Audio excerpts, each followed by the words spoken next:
Call to order the meeting of the Strategic Forces Subcommittee of the Senate Committee on Armed Services. Our hearing today is on the subject of the Space Force. I want to thank General Saltzman for being with us today before this committee. And the purpose of the hearing is to understand your vision and priorities for the Space Force as its second Chief of Space Operations. While the budget for the Department of Defense and the Space Force has just been released, we plan to have a space budget hearing, which includes the Space Force, later in May, after we've had time to understand in detail the President's budget request. There are many complicated topics, such as missile warning and launch, that will take time to understand and are not really ripe for this hearing today, but we will take up in May. Instead, the hearing will focus on you, General Saltzman. This is your opportunity to explain to the subcommittee and to the public how you will train and equip the Space Force as a Department of Defense separate military service and be a presenter of forces to the combatant commanders in order to accomplish their missions as assigned by the President. My understanding is that today you will explain to us your 3 lines of effort for our Space Force Guardians. As I understand it, they are to first field a combat-ready force, second, amplify the Guardian spirit, and third, partner with the interagency, allies, and industry to win. I look forward to having you explain in detail what each of these lines of effort are and give us examples, and simple ones that we can take with us and explain to our constituents and the public the importance of the work that you're doing. Let me conclude that General Hyten said it best: there is no such thing as a conflict in space by itself. Any conflict will involve all domains, although I believe it will start in space, the land, the sea, the air, and space, all together at once.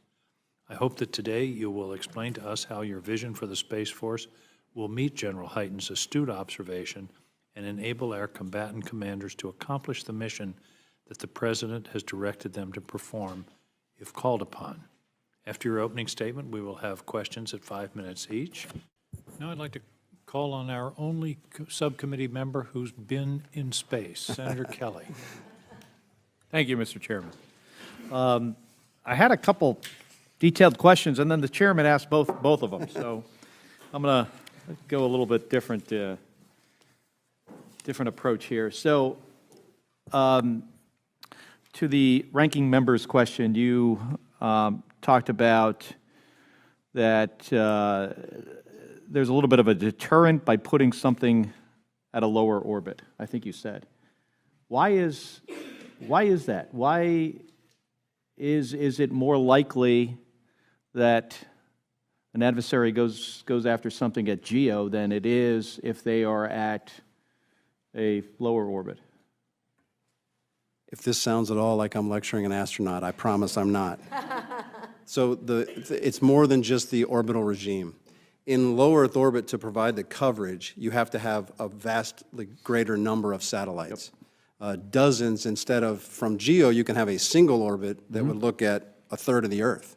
So by going to the low Earth orbit, we're buying smaller satellites and more of them. Oh, okay, it's the numbers. More satellites creates a targeting problem. Which one do you want to shoot down that you think is going to be the problem for the mission? Yeah, it's just more it's proliferated more LEO. So more, they got to shoot more rounds. A lot more. To take out the capability. So much more that I think the escalatory threshold is raised to the point where they probably wouldn't. Wouldn't do it. Okay.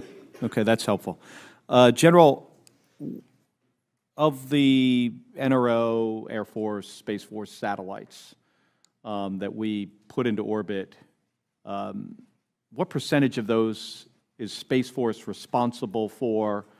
The contracting, the management of the the operations to get these to their targeted orbit? Compared to the NRO? Yeah, like what percentage do you have? Sir, let me get back to you with the specific But the NRO... The NRO has a number of constellations for its mission set.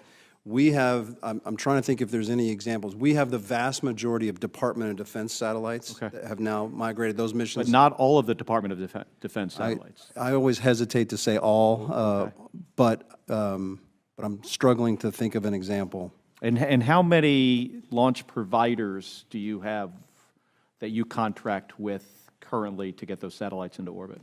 2, And those are?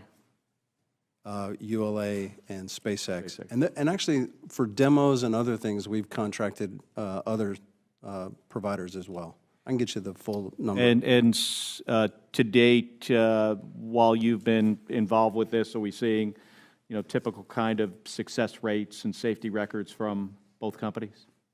Absolutely. Okay. And no identifiable, problems with that you feel puts our satellites at risk? No. I mean, it's been a while since we've had an accident. I mean, I saw one a long time ago, an NRO satellite, actually, that happened to be down at the Kennedy Space Center. Watched this thing blow up right after liftoff. I was on console out That happened? in California. Yeah, I just walked out of crew quarters, saw this, wasn't even expecting it, saw this rocket launch and then explode about 15 seconds later. Something you never want to see. Yeah, so it's great that we've gotten better at this, and SpaceX has I'd say a pretty remarkable record of success. ULA as well. We just need to keep that going. Sure. I think it's important to be, just constantly trying to look ahead and seeing what that next failure mode is, and make sure you have the workforce that is really tracking this stuff closely, because some of these assets are in the billions of dollars, as you know, General. Sure. So I've got another question. Well, actually, I do have about 50 seconds. So Space Force has been around now for a couple years.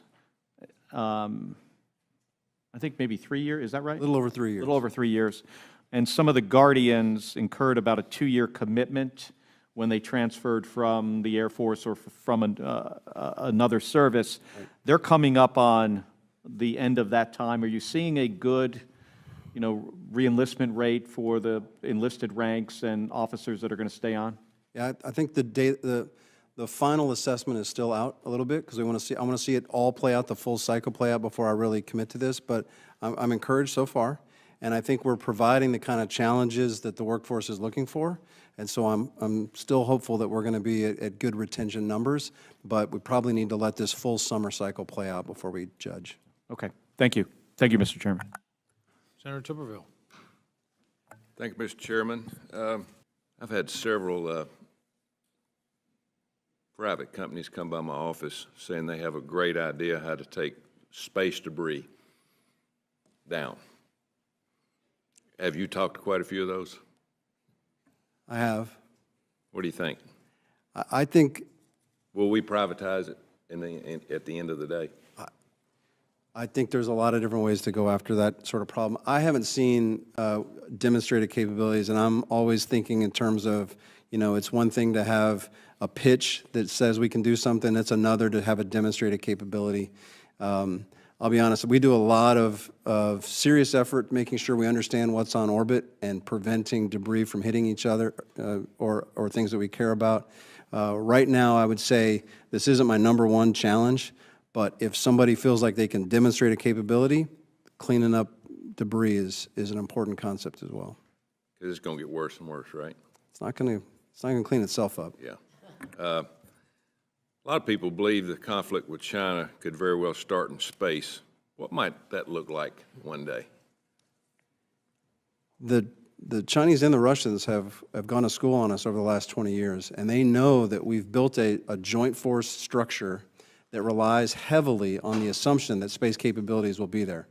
Whether it's our precision navigation and timing, whether it's satellite communications, the missile warning that we rely on, and the intelligence, surveillance, and reconnaissance persistence that we have with space capabilities, they know we rely on that. And so if they can blind us, if they can interfere with those capabilities, or God forbid, destroy them completely, they know that that will diminish our advantages and put the joint force at risk.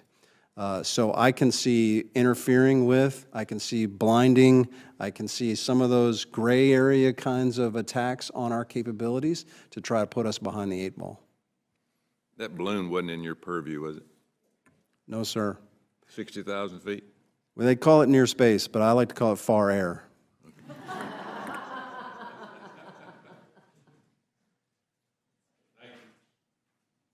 General, there's one member of this subcommittee who probably had more to do with the founding of the Space Force, early and vocal supporter, and that's Senator Kramer. Senator Kramer. Thank you, Mr. Chairman, Ranking Member, and General, good to see you again. Senator Fisher asked you about the gap issue with regard to eyes in the sky and whatnot. And we did see a little bit of a gap in defense when we learned that our radars couldn't see everything. They could only see what they were tuned to see. And so in terms of like Parks radar as an example, and we see some money coming for that, I would presume that means it'll be upgraded, it'll be modernized. As you know, it's a high priority for me, since we have one that you're the landlord of up in North Dakota. Maybe speak a little bit to the role of the Parks radar and modernization, and how that will help you and the Joint Force in terms of particularly early warning. Well, it's a two-part answer because, you know, I don't want to be too distracted by the balloon Right. Issue, because that's not where those radars are looking. It's you could easily build radars that would look in that area, but that's not our mission.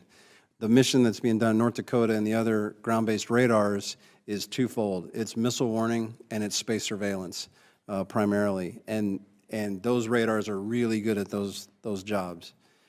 So the real challenge is, how do I go to a rapid assessment and decision quality information of the data that those radars are pulling in? And so that's my responsibility, is to figure out how to take all that massive amount of data in and quickly turn it into decision-making information. So we've got some work to do there, but it's more associated with the latency of the data than you know. I can tell you where something was, but I can't tell you where it is precisely at that moment, and we're getting better and better at that. Senator Gillibrand. Thank you, Mr. Chairman. Your budget request this year includes a goal of increasing the number of Space Force launches. As you look to maintain and modernize launch ranges and facilities in support of our space launch needs, can you speak to how the ability to leverage commercial funding sources to grow space transportation infrastructure and service capacity would impact the Space Force's space launch efforts? Yes, ma'am. Thank you. As we've talked before, we've grown our capacity on our national launch ranges, national space launch ranges, from what I remember to be 10, 12 launches to we're going to getting close to 100 launches a year now. And most of that is commercial launches. And so the infrastructure that we're providing is being used, and it needs to be refurbished on a more regular basis than it did what I'd call the old days. And so I think the commercial industry understands this, and they're trying to figure out the best ways to help support. And now we just have to look for the contractual and legal mechanisms to make sure that we can maintain that infrastructure. Our investments in the range of the future start us down that path, but we've still got a lot of work to do over the FIDEP, I think, to make sure we maintain the kind of infrastructure we need to support the commercial industry. As you've said, your mission is very technical. Ensuring Guardians are properly trained and able to execute their missions requires access to advanced ranges. Do you currently have the training resources you need to provide fully trained Guardians to combatant commanders? And are any additional resources required to ensure we have a Space Force fully capable of operating in the space domain? The FY24 budget submission includes about $340 million dedicated to operational test and training infrastructure. I think that's sufficient for this year because we've got a lot of study to do to make sure we're building the right kind of ranges, the right kind of simulators, and we're learning as we go a little bit. So I'm really comfortable with the level of investment we're at this year for FY24. Last week, you spoke about the concept of competitive endurance. From reporting, it appears to center on space domain awareness, resilience to deter attack, and responsible counterspace activities. Can you speak to how the Space Force's budget proposal will help to achieve competitive endurance through each of these three core tenets? For avoiding operational surprise, that's the space domain awareness tenet, and we are investing heavily in new sensors. We're investing in capabilities with our allies and partners to also increase the data set associated with space domain awareness. And perhaps most importantly, we're investing in space command and control capabilities, which is kind of military talk for how do you take that data in and rapidly turn it into operational decisions. And so I think we have good software investments to make sure that we're doing the decision support tools that go with that space domain awareness. Go ahead. Go ahead, no, finish. Well, the resiliency piece is also important, and this budget definitely invests in shifting to a more resilient space architecture. We've started that pivot now in earnest. So looking on your documents, you have this contested space document about what China's doing. The PRC has developed counter-space and anti-satellite weapons, including demonstrations of anti-satellite missiles, which you say are launching orbit to ground, and the ability to move a defunct satellite. Can you speak to our ability to defend against these counter-space assets and exercise space superiority? The transition to a proliferated LEO missile warning, missile tracking architecture includes the capacity to find, fix, and track hypersonic capabilities. So that's why that's such an important transition that we're making. With regards to grappling satellites and pulling them out of orbit, much tougher to deal with when you have less than maneuverable older legacy satellites. So again, shifting to a proliferated LEO constellation where you don't have what General Hyten called the big juicy target sitting there at GEO, makes that a much tougher proposition for them to execute against. That makes sense. What lessons are you learning from the war in Ukraine about the role of the space domain in large-scale military operations? Well, the most important observation is that space is critical to modern warfare. We've seen the Russians attack satellite communications. We've seen cyber attacks trying to dismantle. We've seen GPS jamming. They recognize that space is a force multiplier, and they're willing to attack it. The fact that we have to defend against cyber attacks in the ground networks reminds us that ground is also a part of space, and that those networks are critical assets. But I think we're also seeing the power of commercial augmentation, that there is a viable path for commercial augmentation to provide capabilities. And then I've been kind of harping on it through the testimony here, but proliferated LEO, that's what we're seeing used to support Ukraine, and it's turning out to be a much tougher target for the Russians to take apart. Agreed. Thank you, Mr. Chairman. Thank you, Madam Ranking Member.